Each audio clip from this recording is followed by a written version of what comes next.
Kanalıma hoş geldiniz.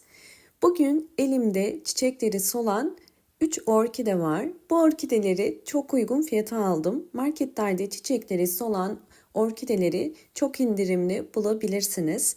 Bu orkideleri sıfırdan bir toprağa nasıl ekmemiz gerekiyor ve nasıl bir bakım yapmamız gerektiğinden bahsedeceğim. Ve aynı zamanda bu 3 orkideyi birleştireceğim. Hemen sizlerle nasıl yapmak istediğimi gösteriyorum. İlk olarak 1 litrelik bir su borcamım var. Ve bunun içerisine 1 çay kaşığı kadar toz tarçın koyuyorum. Bu karışımı orkideleri dezenfekte etmek ve aynı zamanda orkideye gübre desteği sağlamak için yapıyorum. Biraz karıştırıp bu karışımı 30 dakika bekleteceğim.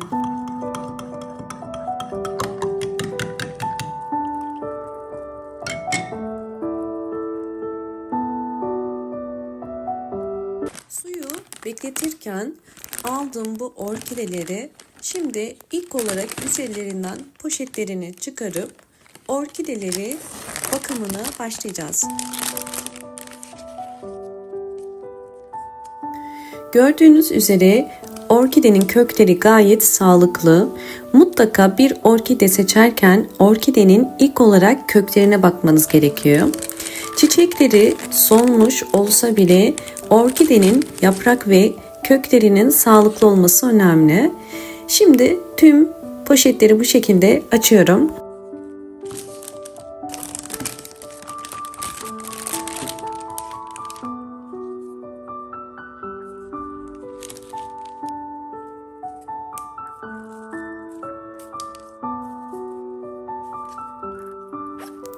Orkide içerisindeki çubukları da tek tek çıkaracağım.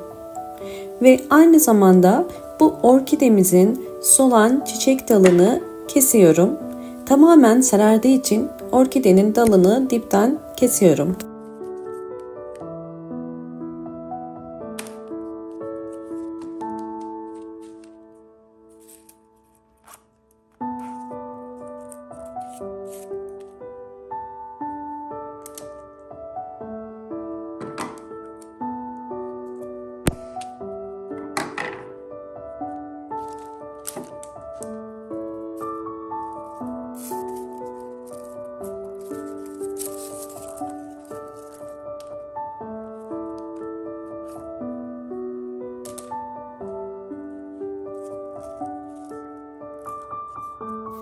Bu orkidenin dalı sağlıklı gözüküyor. O yüzden buduyorum.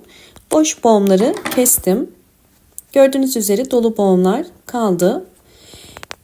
Evet, şimdi orkidenin saksısından çıkmasını sağlayacağız. Bunun için her zaman saksıyı hafif sıkarak yumuşak hareketlerle çıkarmanız gerekiyor. Kökleri zarar vermeden bu şekilde çıkardım. Ve gördüğünüz üzere kökler gayet sağlıklı fakat gövde kısımlarında siyahlık var. Bu orkidenin fazla sulamasından kaynaklanır.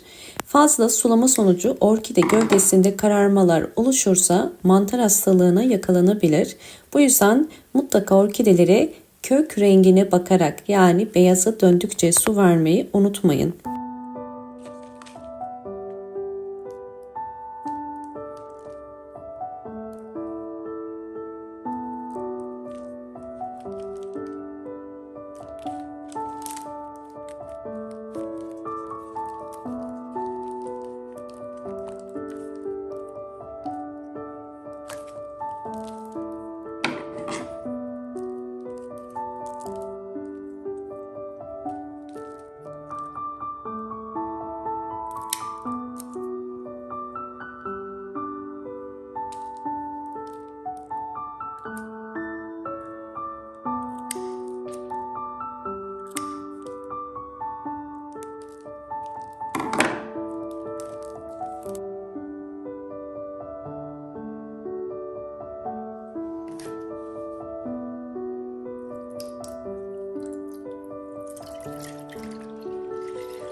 Tarçınlı su 30 dakika beklettikten sonra süzdüm ve şimdi Bütün orkidelerimin yapraklarını tek tek bu suyun içerisinde 4-5 saniye kadar tutup orkidemin gövde kısmını koyacağım.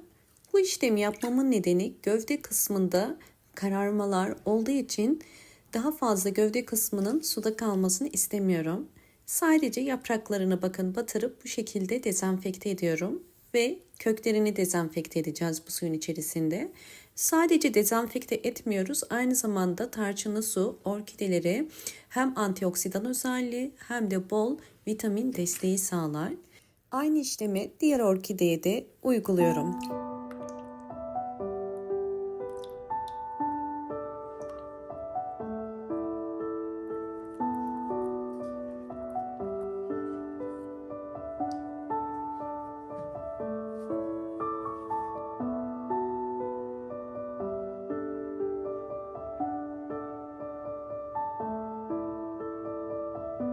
Bu suyun içerisinde 30 dakika bekletiyorum.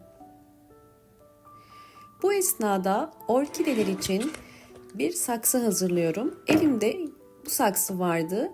Üzerine küçük delikler açacağım. Bu delikler orkide saksısından suyun rahatlıkla süzülebilmesini kolaylaştıracak.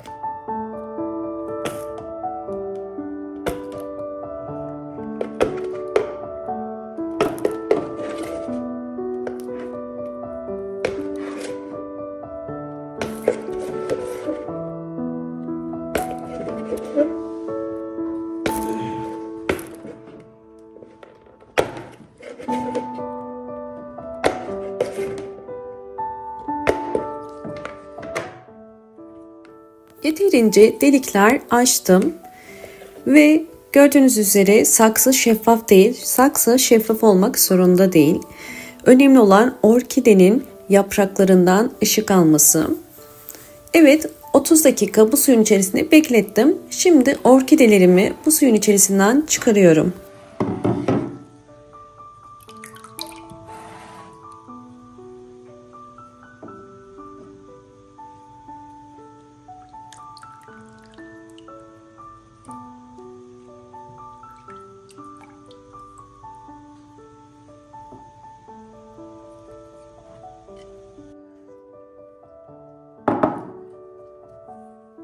Bir pamuk ile orkide yaprak aralarını siliyorum. Yaprak aralarında su birikmemesi gerekiyor. Mutlaka kurutmalıyız.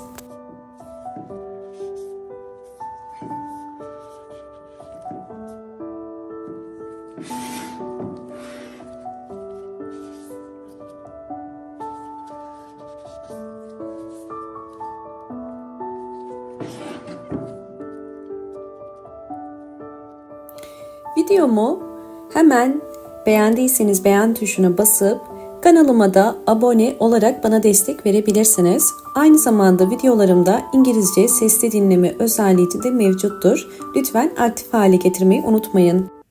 Üçüncü adım olarak orkide toprağı için kil bilyesi seçtim. Sizler isterseniz çam kabuğu ya da Hindistan cevizi kabuğu da kullanabilirsiniz. Benim elimde kil bilyesi olduğu için kil bilyesi ile bugün ekim yapacağım. Evet, şimdi saksıya yeterince kil bilyesi koyuyorum. Orta kısmına yosun koyuyorum. Bu yosunları ormandan toplayıp dezenfekte etmiştim. Ve orkide gelişiminde çok fayda sağlar. Yosun özellikle nem oranını yükselterek orkidenin hızlı şekilde kök çıkarmasına yardımcı olur.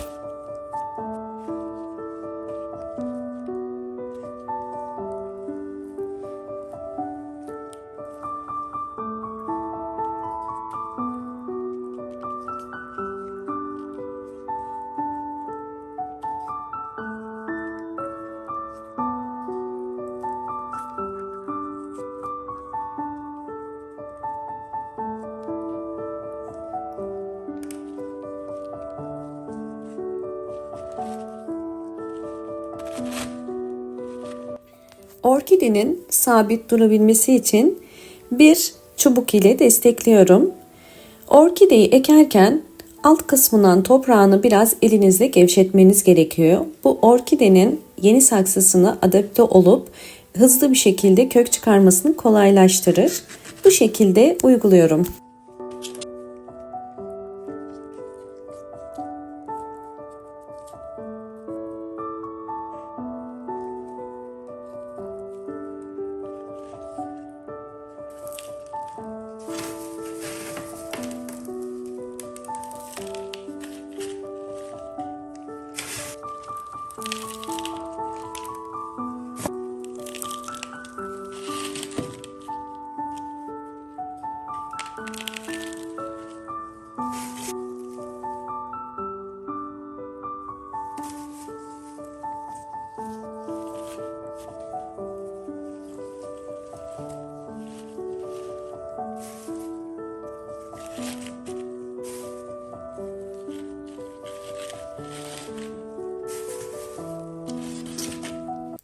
Evet, orkidenin saksısının en üstüne yine yosun koyuyorum.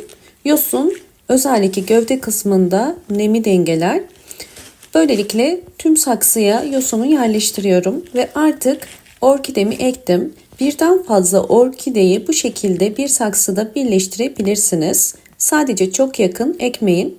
Şimdi orkide toprağı çok kuru olduğu için bu tarçınlı suda 10 dakika daha bekleteceğim.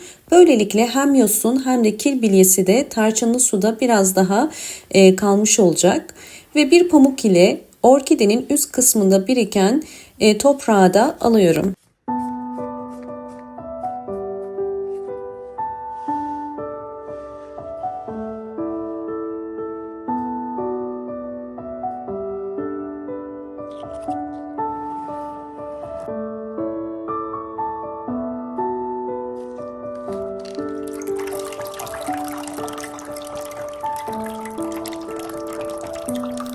On dakika beklettiğim orkide saksısını çıkarıyorum ve bir saksının üzerine koyarak süzülmesine yardımcı olacağız.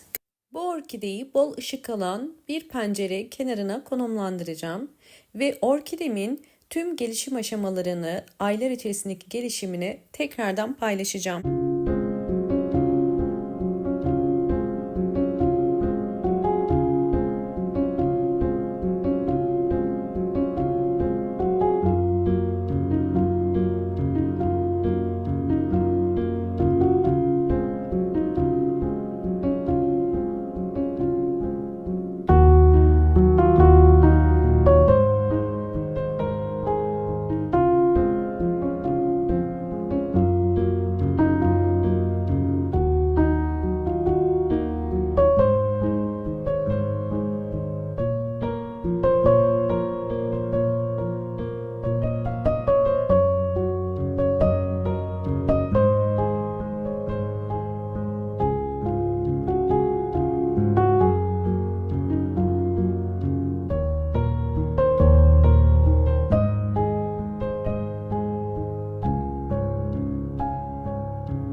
Orkidemin 6 ay içerisindeki tüm gelişimlerini sizlerle paylaştım. Gördüğünüz üzere çiçeksiz bir orkide nasıl 6 ay içerisinde bu şekilde bol çiçekli olur, tüm aşamalarını sizlerle paylaştım.